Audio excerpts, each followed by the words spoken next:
turuan ko kayo kung paano magpaklas ng PEX pipe na nakakabit sa PEX tube. Ito po ay mga PEX fittings, PEX fittings. Ito po ay naka-cranch na. Madali lang po siyang tagalin. Madali lang po. Yan. Yan, makita niyo. Ngipin yan. Yan. Ituwid lang natin yan.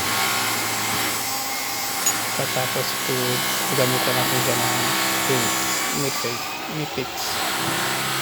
Ayan. Tagat lang natin dun sa nakausli na ngipin. Yan lang po yung naglalak sa yan lang po naglalak sa crimps ring nya. Madali lang yan. Pag natuwid na yan, pwede mo siyang iangat. Dali lang siyang pag-angat na. Sagutin na natin siya pagkatapos. Yan madali lang. Dali lang yung mahugot. Yan. Tanggal na siya. Tapos papakita kasi kung paano maglagay ng panibagong rings.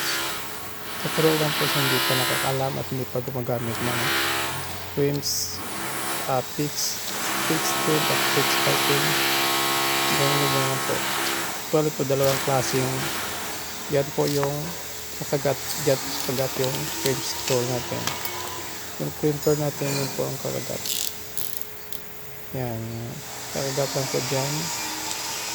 Kakagat natin dun sa nakasli na sa crimps ring. Tapos ipihitin natin ng sagad. Sagad po natin siya. Ayan po. Ayan. Tapos open po siya. Ayan. Ganyan po. 250 PSI po hindi po siya matatanggap.